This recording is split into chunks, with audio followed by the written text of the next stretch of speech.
Hello there, this is Galaxy Television News. The headlines.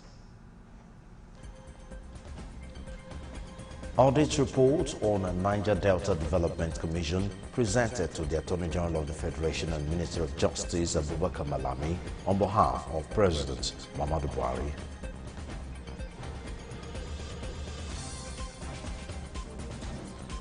Femi Falana at an anti-corruption event urges federal government to lead the fight against corruption in order to eradicate poverty in Nigeria.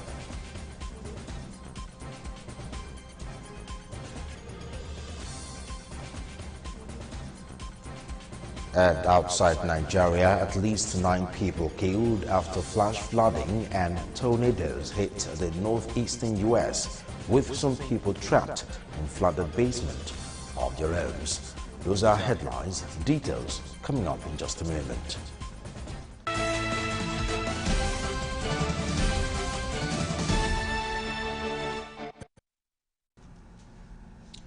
It is a pleasure to have you join us on Galaxy Television News. For this time, I'm Solomon Ofem.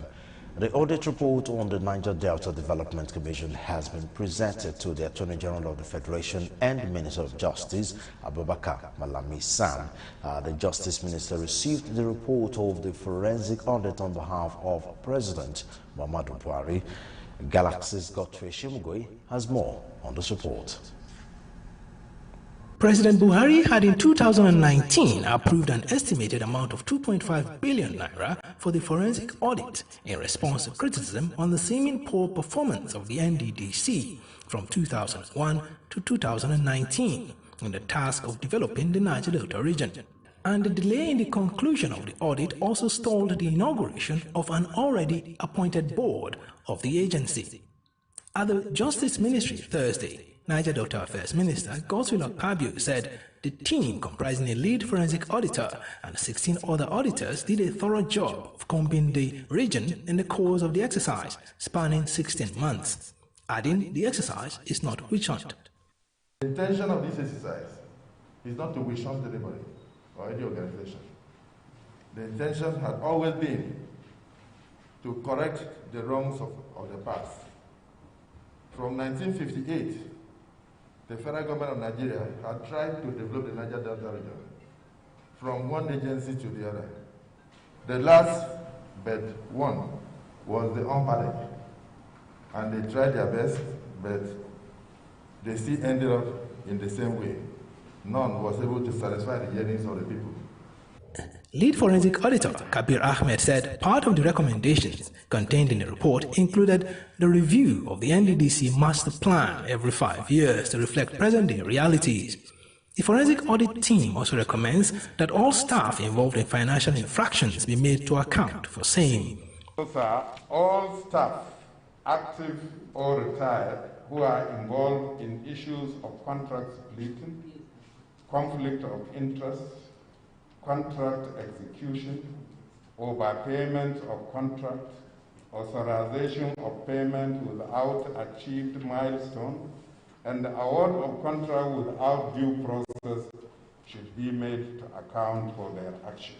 On his part, the Attorney General and Minister of Justice Abubakar Malami pledged to implement the report of the forensic auditors and prosecute those involved in sharp practices. The federal government is also concerned with the multitudes of Niger Delta Development Commission's bank accounts amounting to 362 and lack of proper reconciliation of the accounts. The federal government will in consequence apply the law to remedy the deficiencies outlined in the audit report as appropriate. These will include, but not limited to, initiation of criminal investigations, prosecution, recovery of funds not properly utilized for public purposes for which they were meant for. The forensic audit report covers the 9 states that make up the Niger Delta region. Godfrey Eshemuge, Galaxy News, Abuja. Troops of 25 Brigade operating under the aegis of Joint Task Force Northeast Operation Hadin KOPHK have neutralized 4 terrorists of the Islamic State West Africa province, ISWAP, recovering some arms and ammunition in the process. Spokesperson of the Nigerian Army, Brigadier General Onyema Nwachukwu, in a statement on Thursday said the terrorists were neutralized along Damboa Bulabuli Maiduguri Road on Wednesday, August 31. The terrorists were on espionage along Damboa Bulabuli Maiduguri Road, ran into a fighting patrol team at Kukawa and were neutralized in the firefight that ensued with the troops, the statement read in part. Nwachukwu added that the troops recovered 4 AK-47 rifles and 4 magazines, each loaded with 30 rounds of 3.62 mm special ammunition from the troops. In another development and operation, troops of 195 Battalion Sector 1 OPHK, in conjunction with elements of Civilian Joint Task Force CJTF at Dosman Munagaraj, Borno State, eliminated 2 ISWAP terrorists in an ambush operation conducted along with an unidentified ISWAP terrorist crossing point at Musari village.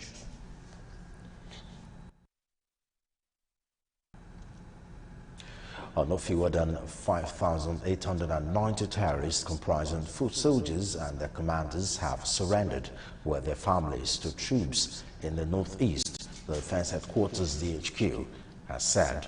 DHQ spokesman Brigadier General Bernard Onyoku, who disclosed this on Thursday at the press briefing in Abuja, said the surrender took place between August 12 and September 2. He highlighted some of the operational efforts of the military that yielded significant results within the period under review in various parts of the country. Nyoko stated that troops of Operation Hadinkai sustained their operations to terrorists in the northeast theater, and then that this compelled the terrorists to surrender in large numbers. According to him, 565 Boko Haram fighters, including 3 commanders and 4 Amirs and their family members, were handed over to the Borno State government for further management after thorough profiling. The military spokesman said the armed forces of Nigeria remain steadfast in the fight against all forms of criminality in different parts of the country. The military high command, according to him, appreciates the continuous sacrifices of the troops in various theaters of operation and salutes their courage, resilience, and commitment towards achieving sustainable peace. He also thanked Nigerians for their continued support and urged them to avail the military with credible and timely information that will facilitate proactive engagement in all the theaters of operation.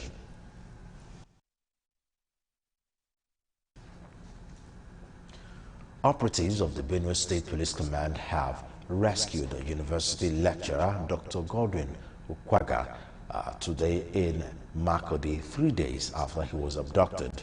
The police image maker DSP Catherine Anene confirmed this to newsmen at the command headquarters while he was brought by the operatives who engaged the hoodlums in a heavy gun battle.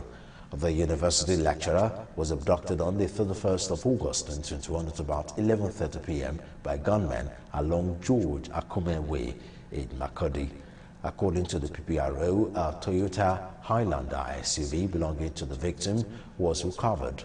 Others include 1 AK-47 rifle loaded with 8 live ammunition, 43 expanded ammunition, and 2 Toyota Camry vehicles. Day 2nd of September, information was received that the victim was being held hostage at Teanjo village around welfare quarters in Makurdi. Police operatives stormed the area. They were engaged in a gun duel with the hoodlums, but as usual, the police overpowered them. The SPNN said the command under the leadership of CP Tunji Akingbola has assured the good people of Benue State of continuous efforts to rid the state of criminality.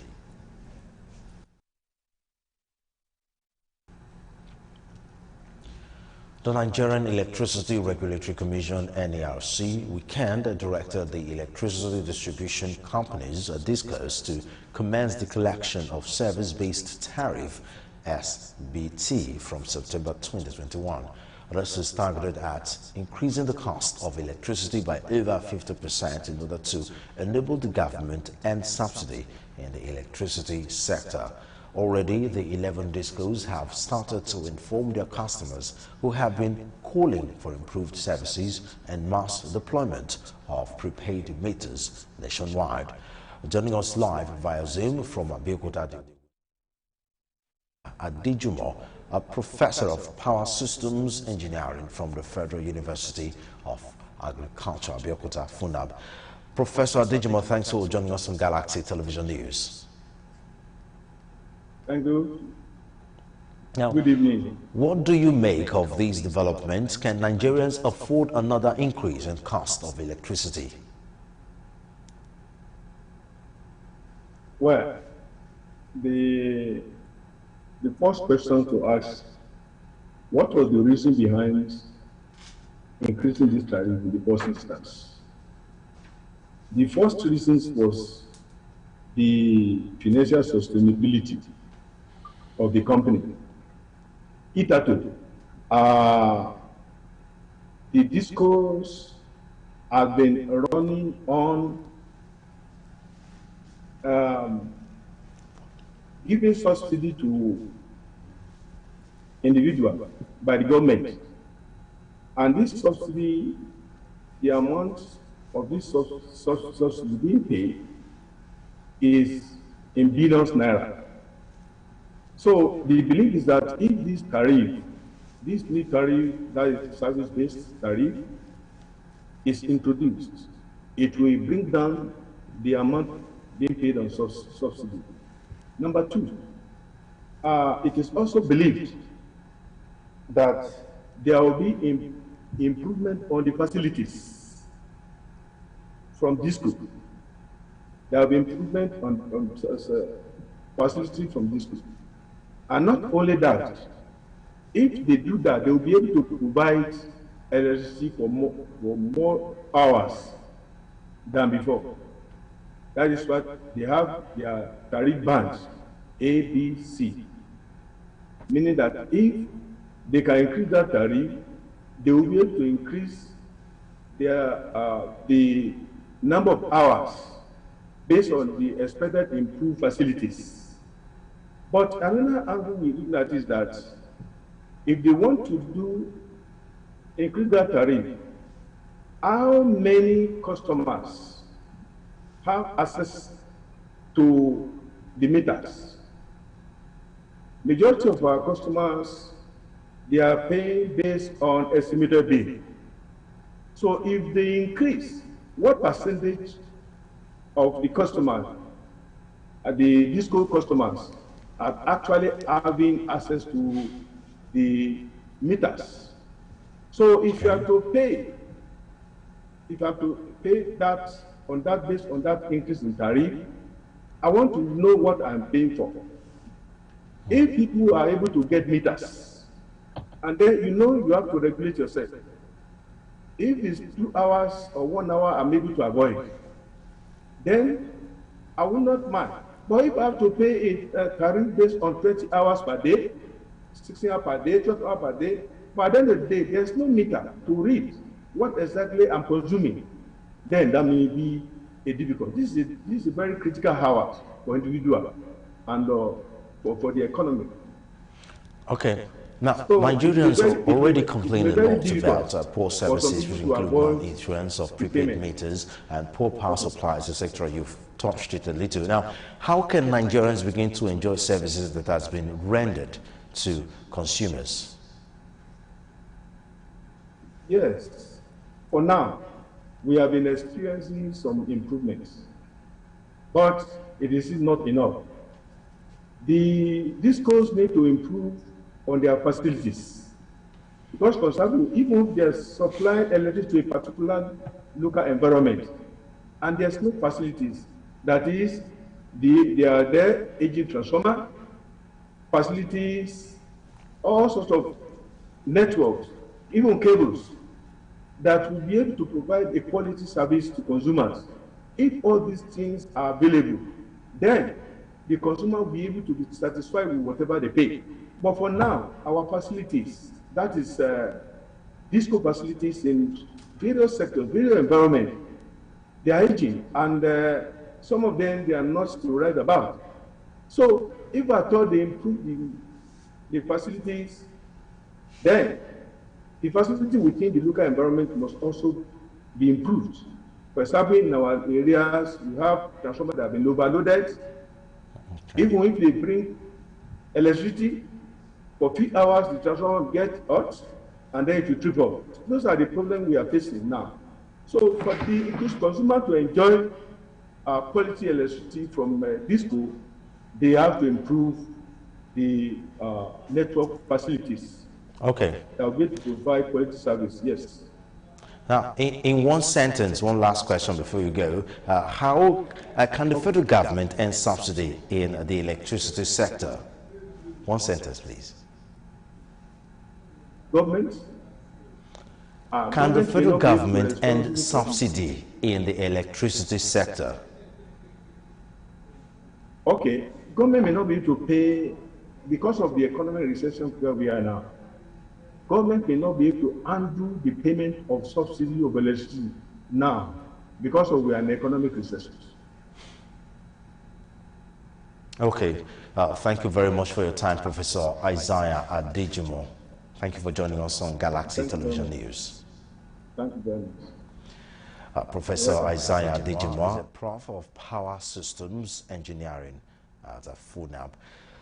Still to come, Femi Falana at an anti-corruption event urges federal government to lead the fight against corruption in order to eradicate poverty in Nigeria. We'll bring you details of that and more when we come back from this break. Don't go away.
Thanks for staying tuned. This is Galaxy Television News. For more updates on latest news, visit our website, galaxytvonline.com.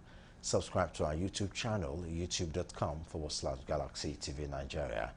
You can follow and interact with us on our Facebook page, facebook.com/Galaxy TV.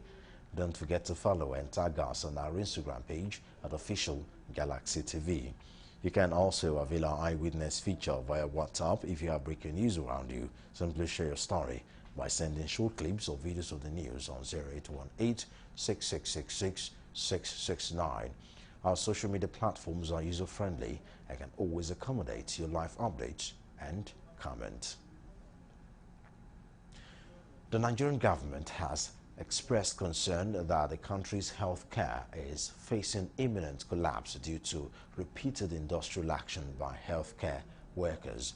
Secretary to the Government of the Federation, Boss Mustafa, stated this Thursday in Abuja at the quarterly meeting of the Nigeria Health Commissioners Forum. Godfrey Eshimuge again tells us more in this report. This event, organized in collaboration with the Nigerian Governors Forum, provides an avenue to discuss matters on how best to better coordinate policies on healthcare throughout the country. In his speech, the Secretary to the State Government called on commissioners in the 36 states of the Federation to make their crucial input to help address the issue of strikes in the country. We are now in autopilot as far as crisis in the health sector is concerned. We've been navigating, trying to resolve the one with the National Association of Resident Doctors. The Nigerian Medical Association has served a notice.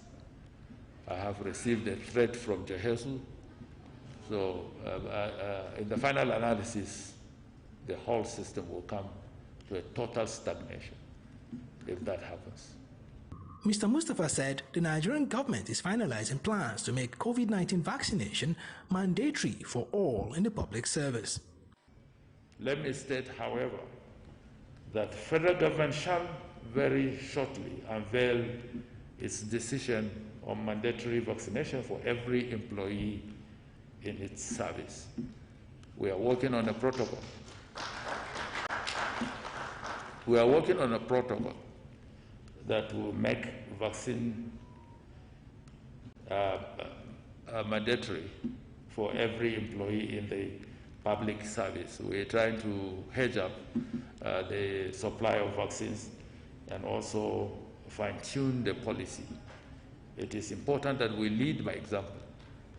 When the president and the vice president and those that are in government position began to take the vaccination, it became easier for the ordinary citizens to follow suit. Stakeholders, including the Minister of State for Health, Olorunmimbe Mamora, highlighted some of the challenges confronting Nigeria's healthcare system and possible ways of addressing them. All over the place, difficult now to get free funds. We are currently working with the Finance Ministry to explore strategies on how to galvanize additional domestic resources for financing health through pro-health taxes. The indices from our country is disturbing. The indices from Nigeria is disturbing, whether it's maternal mortality, under 5 mortality, tuberculosis, malaria, name it, no matter what it is, the indices are disturbing. And we need this picture to change. If we do things the same way, we cannot expect a different result. Our broad priorities in the health sector include the acceleration of the attainment of universal health coverage, improving nutrition, especially for women and under 5 children, strengthening routine immunization, and the domestication of the National Action Plan on Health Security. Over the years, the NGF Secretariat has maintained a healthy relationship with the national and state MDAs as well as partners. The Honorable Commissioners for Health are central to this engagement. The 2-day event has as its theme building stronger health sector in Nigeria through collaboration and strategic partnership. Godfrey Eshamoge, Galaxy News, Abuja. Operatives of Nigeria Customs Service, Ogun Area 1 Command have raised alarm over ploys by smugglers to instigate students of higher institutions to embark on campaign of calumny against operatives of the command. The area controller Peter Kolut did this on Thursday while briefing newsmen at Idiroko border post on the activities of the command for the month of August. Correspondent John Felix now report. The federal government warehouse here in Idiroko is filled to brim following the number of interceptions the Ogun 1 Area Command recorded in the month of August. Ogun Area 1 Controller Peter Kolo says smugglers who can no longer have their ways have enlisted help of some group of students to blackmail men and officers of the command to discourage them from their resolve to battle smuggling in the country. He says the recent allegation by some students that arms and ammunition were being imported through the land borders in the state was a calculated attempt to portray the Nigerian Customs Service in bad light. The events in the last few days in Ogun State, in which some group of students allege importation of arms and ammunition through the command, is sad, embarrassing, and very unfortunate. It is imperative to draw the attention of His Excellency the Executive Governor of Ogun State, Prince Dapo Abiodun, members of the National and State Assemblies from the state, to this emerging security threat. By their acts and actions, we suspect smugglers who can no longer have their ways are instigating activities that are capable of breaching public peace and good order being enjoyed presently in the state.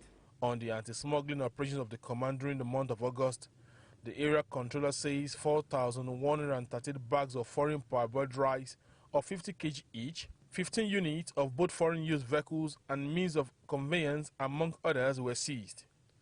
On revenue generation, Peter Kolo explains that borders in the state are still closed to customs operations. The command has made significant progress in its anti-smuggling operations in the state during the month of August 2021, with a total record of 95 seizures, comprising 4,138 bags of foreign parboiled rice of 50 kilograms each. We have 830 cartons of frozen poultry products, 15 units of both foreign used and vehicles used as means of conveyance, and the cumulative duty paid value of all our seizures during the month of August amounted to 72,589,473 naira only. While saluting officers and men of the command for standing firm in the face of intimidation by daredevil smugglers, the controller, however, calls for more support from key stakeholders in tackling smuggling activities in the state. From Idiroko in Ogun State, John Felix reporting for Galaxy Television News. The federal government has been charged to lead the fight against corruption in order to eradicate poverty in Nigeria. This was the summation of stakeholders during the launch of an anti-corruption report presented and put together by Socioeconomic Rights and Accountability Project SERAP on Thursday. The report, titled The Ignored Pandemic, How Corruption in the Health, Education and Water Sectors is Plunging Nigerians Further into Poverty, stated that corruption is slowly becoming an accepted practice in Nigeria and would worsen if not properly addressed. Senior advocate of Nigeria, Femi Falana, who was also present, urged the government to not only make promises, but work deliberately to ensure all Nigerians have access to the basic amenities of life. We have figures, huge funds, hundreds of billions are announced by the government to have sent out there to address poverty. But at the end of the day, where are the beneficiaries? So the government must work with mass organization, civil society groups, credible ones, and ensure that poverty-stricken people, are touched by the programs of the government. In tackling corruption generally as a whole, government needs to do better to ensure that this critical demography as part of Nigeria, which is the poor, which of course government identifies a majority of Nigerians are poor, should also not be left out. It means government policies in these sectors and in other sectors as well take cognizance of the poor, and that there are deliberate steps and strategies to ensure that the poor get access to these services, even as we fight corruption.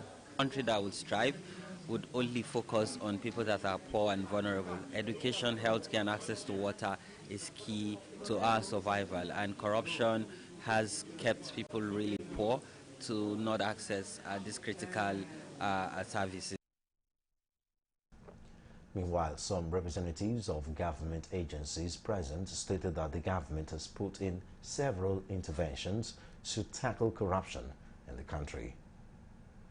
The National Social Investment Program under the Federal Ministry of Humanitarian Affairs, Disaster Management and Social Development has further strengthened strategies to eliminate corruption in our social assistance programs, with the recent recruitment of monitors for all these programs in the country.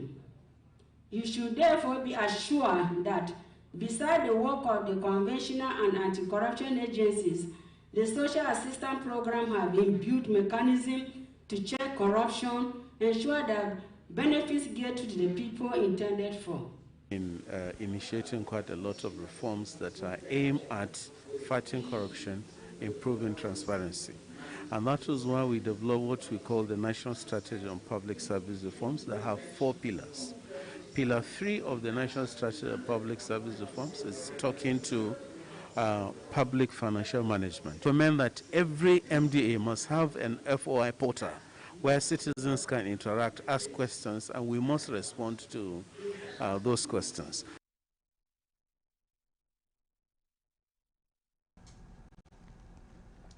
Acquisition of vocational skills have been shown to have great impact on the economy. It reduces unemployment, enhances production, and appreciation of locally made goods. But there seems to be some challenges attached to skill acquisition, such as conflicting government policies that affect growth of businesses. Irebami Salako tells us more. Nigerian government has made considerable efforts in encouraging many youths to embrace entrepreneurship, including adding to the syllabus of secondary school students and orientation camp of graduates. Even though the federal government has good plans for the citizens, it is necessary to pay attention to conflicting policies such as on electricity and security and ensure follow-up on these policies to have a stable economy. So you have a policy that encourages small businesses, but then you don't have a policy that is implemented in such a manner that the basic infrastructure that those businesses need are put in place. So those are some of the problems with the very good policies that are existing. The policies are there, many of them are there, but many of them have problems relating to implementation. The power supply is one of the major aspects, because we using diesel on gen is another setback for us. So I think if the government can give us a clear power supply, at least that will boost our working. Light situation is not always constant, like the way the bill is. Mostly they charge higher than the way they give us the power, because that is where most of our expenses goes to. Because the cost of diesel now is higher than the way it was before. In addition to power, you need security. So you're providing your generator, you're arranging with some vigilante or something to guard keep your shop safe and so on. So these are the challenges that such young and such small businesses face. So it's not enough to teach people how to make shoes and how to make bags. You have to create an environment where they can actually make those shoes and make those bags and make a profit. The Nigerian environment hasn't been favorable to carry on the hope of the government for the citizens. For the country to have a booming economy, the government has to pay heed to these little loose ends with dire effects. Irebami Salako, Galaxy TV News, Lagos.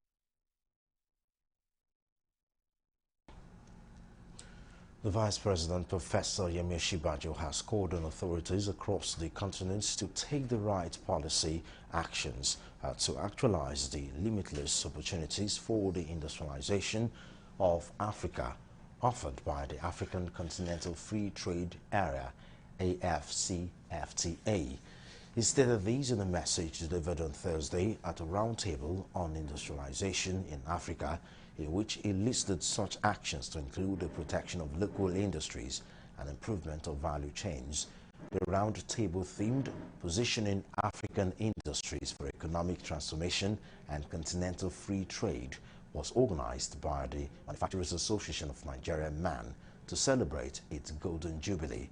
The Vice President was quoted as saying by his media aide, Olaolu Akande, for certain, the AFCFTA is indispensable if industrial development is to take off in Africa, because it offers wider markets and economies of scale which are essential for manufacturing to be competitive. and actions that will boost manufacturing. Professor Shibajo believes policies like tariffs, quotas, subsidies, and non-tariff barriers that protect infant industries so that they can create jobs and enable learning are vital.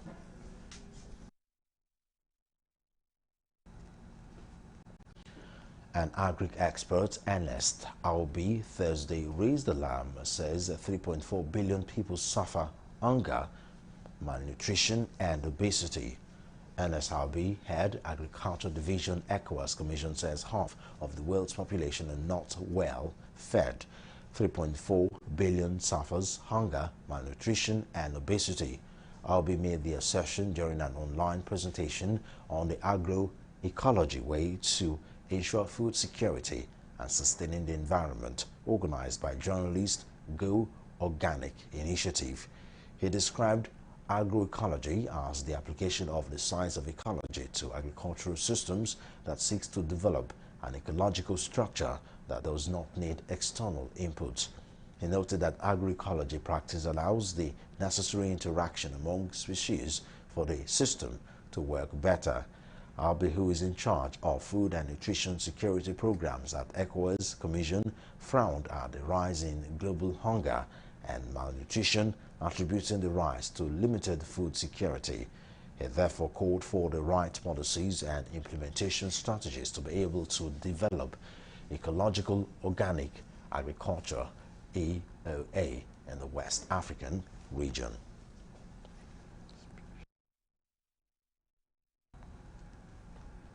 As the battle against insecurity continues across the country, scholars have called for a functional system that will guarantee safety of lives and property of Nigerians. A cross-section of speakers at the conference on forging a cohesive country amidst existential threat of insecurity and poverty decries the state of the nation. Correspondent Kunlojo reports that the Dean, Faculty of Arts, University of Ibadan, Professor Hafiz Oladoso, Dean, Faculty of Arts, University of Ibadan, Head, and DSPSO Akifenwa, Head, Homicide Section, FICD, Annex, Alagbon, Ikoyi, DSP Akifenwa, and Professor Amdalat Olaniyan expressed concern on the increasing spate of kidnapping, killings, and other forms of insecurity. They explained that the security operatives are helpless in most situations, while Nigerians are now at the receiving end. The challenges we are facing today on insecurity, the challenge of lack of unity, has grown so exponentially, such that it appears as if we are now becoming desensitized to abnormality. We should not have any fear forging, creating, building up a cohesive country. We should not have any fear at all, irrespective of whatever threats we are passing through.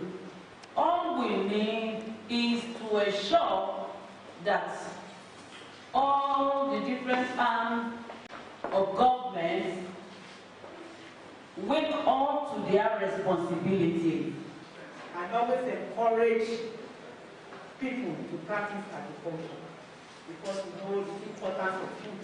But unfortunately, we don't know where we are today. 2 weeks ago, I paid ransom.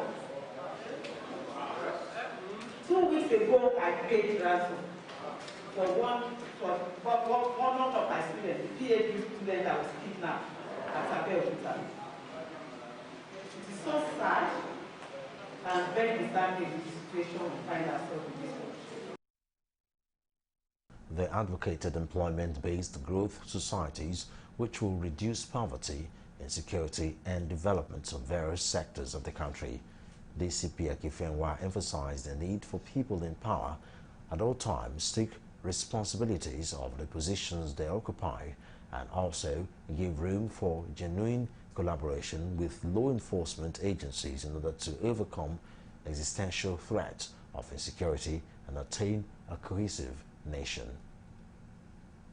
It is, however, unfortunate to see that much as the country yearns to achieve this, ignoring all divisive factors, existential threats of insecurity, poverty, and the like, beam at us glaringly on daily basis, with the urge to tear us apart, the more and weaken our very existence as human in this time.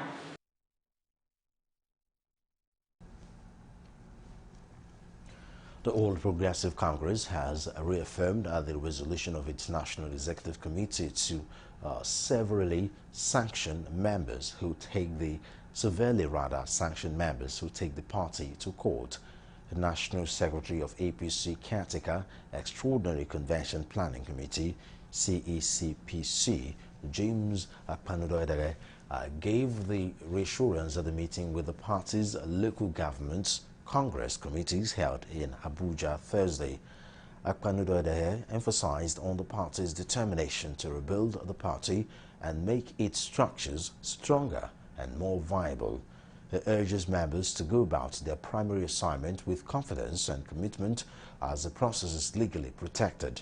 The National Secretary also directed party members to go ahead and conduct the nationwide local government congresses on Saturday, September 4, 2021, as contained in the official timetable and schedule of activities released by the party.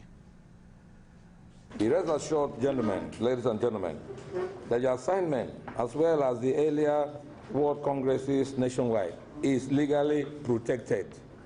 We are on a solid ground.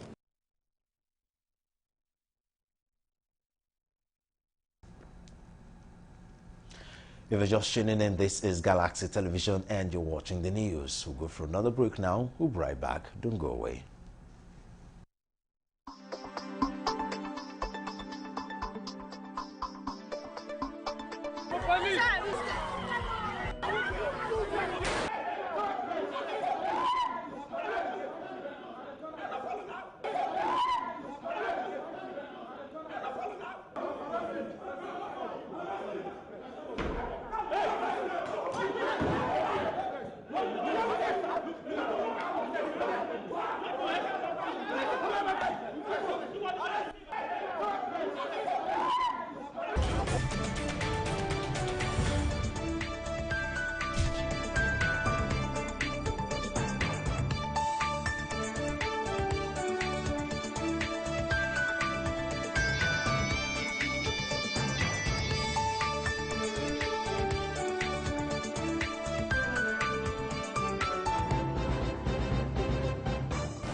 It is good to know you're still with us on Galaxy Television News. The Enugu State House of Assembly on Thursday passed the bill for a law to prohibit open grazing, regulate cattle ranching, and for connected purposes into law. The House had on Tuesday conducted public hearing on the bill, which was applauded by stakeholders in attendance. Although the leadership of the northern community in Enugu State has said during the hearing that they would support any law that will bring peace and security in the state. They urged the House to give them 30 days to articulate their position on the bill and submit to the House. The Southeast Zonal Chairman of Miyetti Allah Cattle Breeders Association of Nigeria, Alhaji Gidado Sidiki, made the submission of the northern community in Enugu, but passing the bill into law during plenary on Thursday, the party Rights Honorable Edward Ubosi said the bill was not targeted on any group or individuals but for the peace and security of residents of Enugu State. He commended the members for working tirelessly to ensure that the bill was passed today. This bill is for the unity, security and peaceful coexistence among residents of Enugu State. It is not targeted at any group or individual, he said.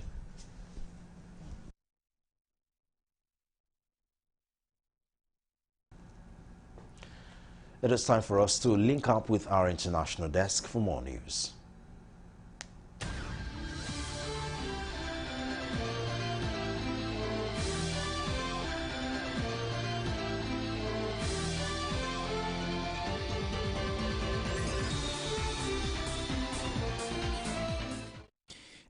tracking stories from the international scene. At least 9 people have died after flash flooding and tornadoes hit the northeastern U.S., local media reports.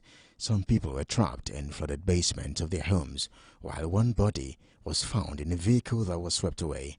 The governors of New York and New Jersey declared a state of emergency, and New York City Mayor Bill de Blasio called it a historic weather event. At least 8 cm of rain fell in just 1 hour in New York's Central Park. Almost all New York City subway lines have been closed and non-emergency vehicles banned from roads. Many flights and trains out of New York and New Jersey have been suspended.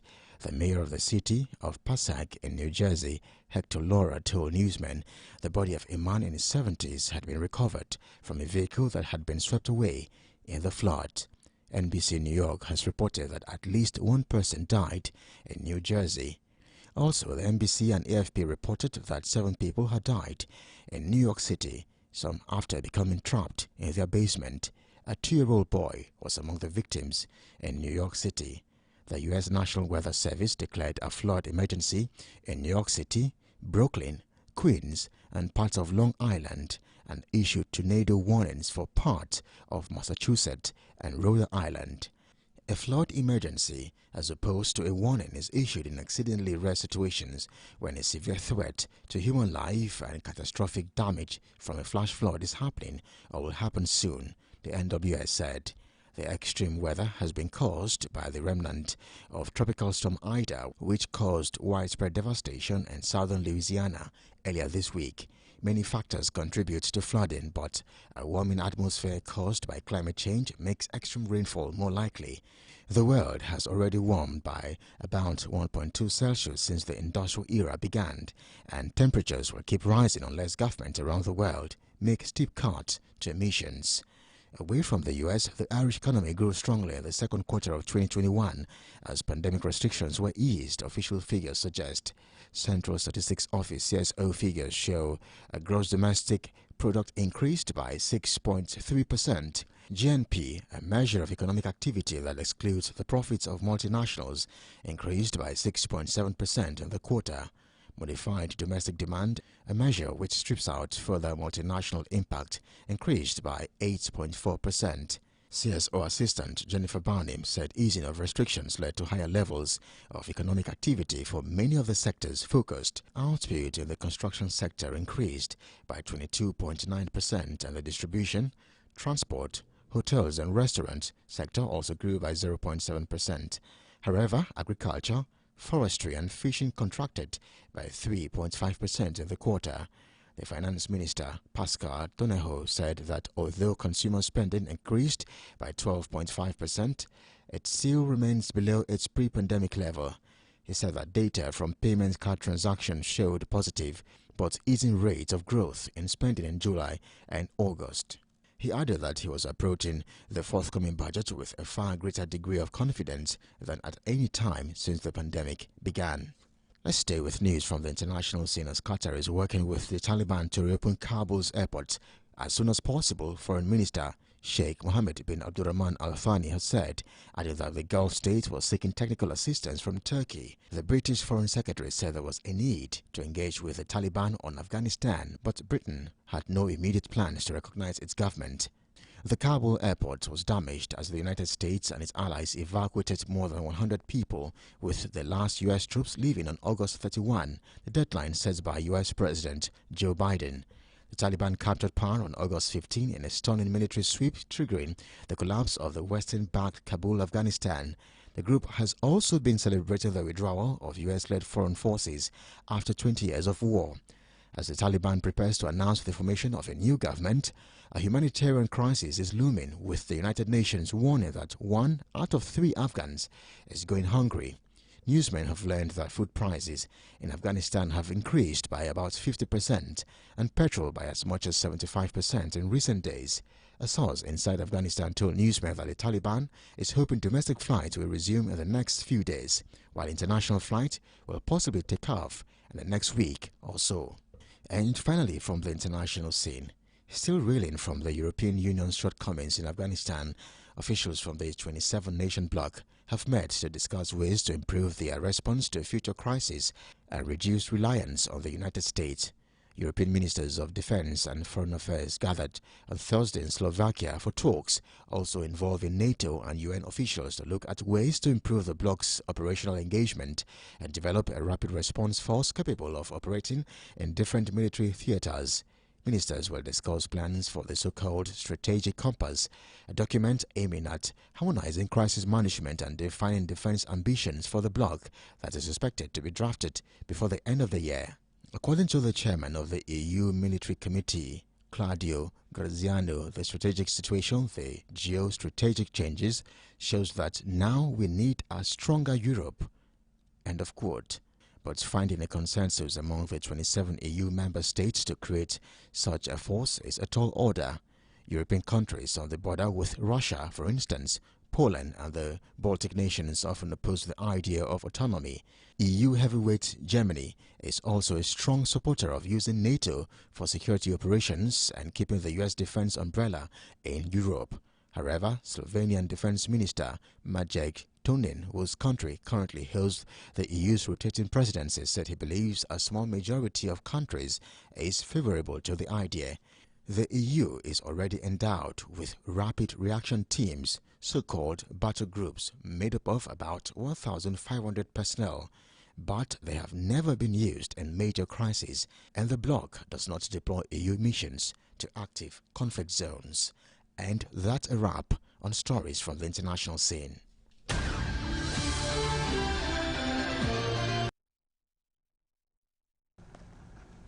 And that's stories from my international scene. Up next is entertainment news.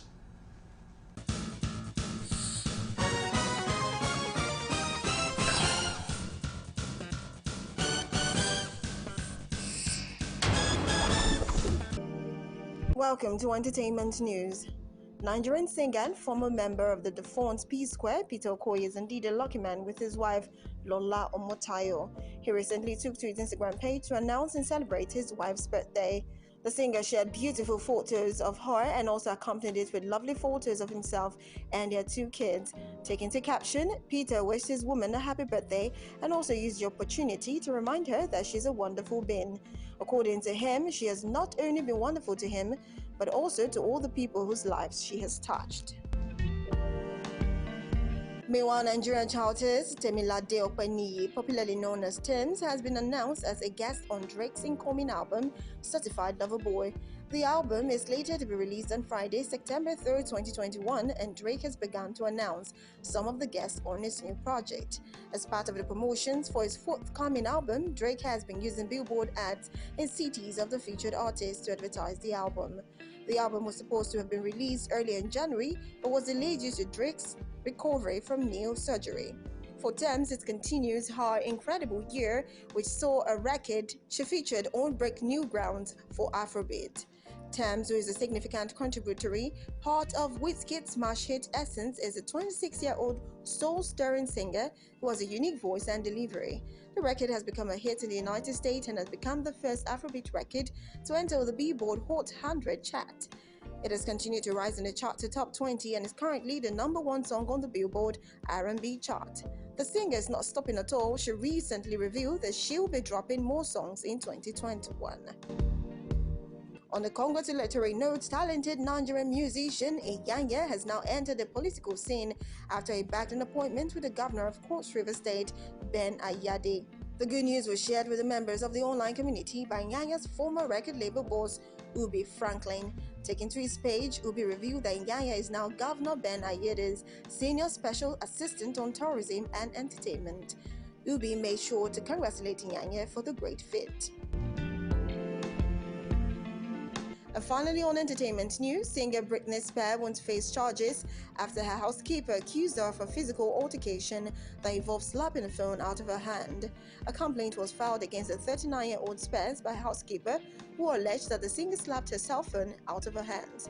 There was no injury to the housekeeper or significant damage to the phone, a review by the sheriff office concluded. Ventura County District Attorney Eric Nasarenko said on Wednesday, September 1st, that the investigation found insufficient evidence that a crime had occurred.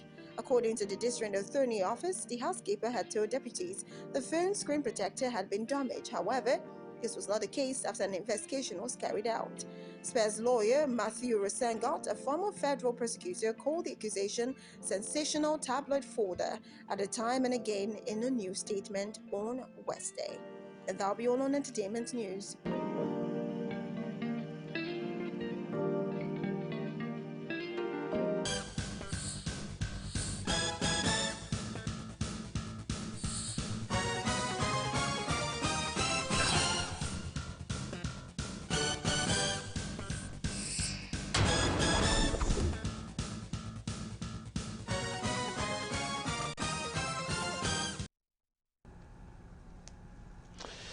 And that's the news on Galaxy Television. I'm Solomon Offem. Bye-bye.